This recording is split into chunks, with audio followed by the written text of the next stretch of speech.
Welcome, dear friends, to the enchanting world of words, the Millennium Library. Here, memories take us back to warm nights where grandmothers and mothers wove the most wonderful tales. Our only wish now is for you to listen, to dive deep into the heart of the stories that shaped our minds and souls. We have embarked on this unique project, the Millennium Library, to gather for you a treasure trove of timeless novels and stories, and present them to you with voices full of warmth and sweetness. It is a legacy we are creating together between humanity and artificial intelligence to remain a testament to the power of words and the magic of storytelling throughout the ages. We hope you find in it what delights your souls and enriches your imagination. If this work touches your hearts, we would be delighted if you share it with your loved ones. And remember, your support lies in liking this segment and leaving your comments which illuminate our path. We are here to grow by you and with you. With sincere regards from the Millennium Library.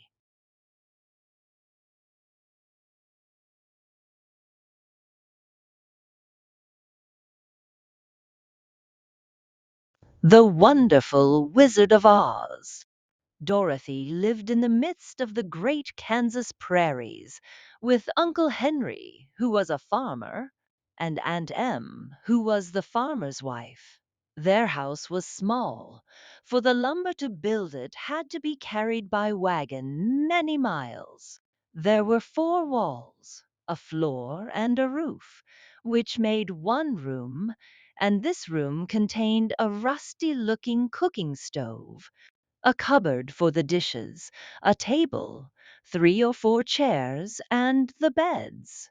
Uncle Henry and Aunt Em had a big bed in one corner, and Dorothy a little bed in another corner. There was no garret at all, and no cellar except a small hole dug in the ground, called a cyclone cellar, where the family could go in case one of those great whirlwinds arose, mighty enough to crush any building in its path. It was reached by a trap door in the middle of the floor, from which a ladder led down into the small, dark hole. When Dorothy stood in the doorway and looked around, she could see nothing but the great gray prairie on every side.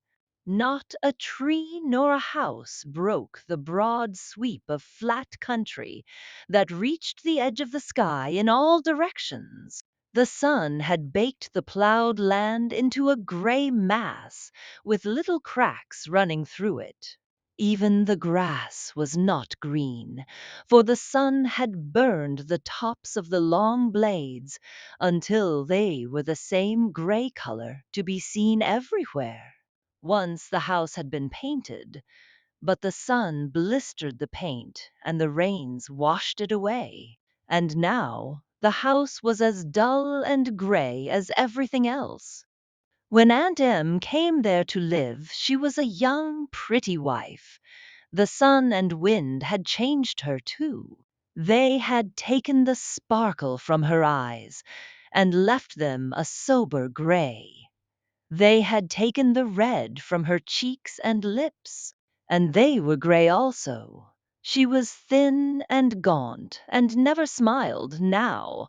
When Dorothy, who was an orphan, first came to her, Aunt Em had been so startled by the child's laughter that she would scream and press her hand upon her heart whenever Dorothy's merry voice reached her ears, and she still looked at the little girl with wonder that she could find anything to laugh at. Uncle Henry never laughed. He worked hard from morning till night and did not know what joy was. He was gray also, from his long beard to his rough boots, and he looked stern and solemn. and rarely spoke.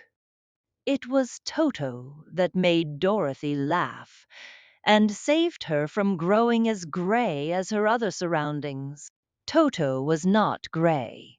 He was a little black dog with long silky hair and small black eyes that twinkled merrily on either side of his funny, wee nose. Toto played all day long, and Dorothy played with him and loved him dearly. Today, however, they were not playing. Uncle Henry sat upon the doorstep and looked anxiously at the sky, which was even grayer than usual. Dorothy stood in the door with Toto in her arms and looked at the sky, too. Aunt Em was washing the dishes. From the far north they heard a low wail of the wind, and Uncle Henry and Dorothy could see where the long grass bowed in waves before the coming storm. There now came a sharp whistling in the air from the south, and as they turned their eyes that way, they saw ripples in the grass coming from that direction also. Suddenly, Uncle Henry stood up. "There's a cyclone coming, Em," he called to his wife. "I'll go look after the stock." Then he ran toward the sheds where the cows and horses were kept. Aunt Em dropped her work and came to the door. One glance told her of the danger close at hand. "Quick, Dorothy!" she screamed. "Run for the cellar!" Toto jumped out of Dorothy's arms and hid under the bed, and the girl started to get him. Aunt Em, badly frightened, threw open the trap door in the floor and climbed down the ladder into the small dark hole. Dorothy caught Toto at last and started to follow her aunt. When she was halfway across the room, there came a great shriek from the wind, and the house shook so hard that she lost her footing and sat down suddenly upon the floor. A strange thing then happened. The house whirled around 2 or 3 times and rose slowly through the air. Dorothy felt as if she were going up in a balloon. The north and south winds met where the house stood and made it the exact center of the cyclone. In the middle of a cyclone, the air is generally still, but the great pressure of the wind on every side of the house raised it up higher and higher until it was at the very top of the cyclone, and there it remained and was carried miles and miles away as easily as you could carry a feather. It was very dark, and the wind howled horribly around her, but Dorothy found she was riding quite easily. After the first few whirls around, and one other time when the house tipped badly, she felt as if she were being rocked gently, like a baby in a cradle. Toto did not like it. He ran about the room, now here, now there, barking loudly, but Dorothy sat quite still on the floor and waited to see what would happen. Once Toto got too near the open trap door and fell in, and at first the little girl thought she had lost him. But soon she saw one of his ears sticking up through the hole, for the strong pressure of the air was keeping him up so that he could not fall. She crept to the hole, caught Toto by the ear, and dragged him into the room again, afterward closing the trap door so that no more accidents could happen. Hour after hour passed away, and slowly Dorothy got over her fright. But she felt quite lonely, and the wind shrieked so loudly all about her that she nearly became deaf. At first she had wondered if she would be dashed to pieces when the house fell again, but as the hours passed and nothing terrible happened, she stopped worrying and resolved to wait calmly and see what the future would bring. At last she crawled over the swaying floor to her bed and lay down upon it. And Toto followed and lay down beside her. In spite of the swaying of the house and the wailing of the wind, Dorothy soon closed her eyes and fell fast asleep. Conclusion of our journey. And so we reach the conclusion of our journey for today, within the unending worlds of words and the never folding pages of knowledge. We have spent an enjoyable and beneficial time together within the embrace of Millennium Library, where voices meet tales and a new cultural legacy is forged. We hope you have enjoyed every moment and delved deeply into the dimensions of the story or novel we presented to you.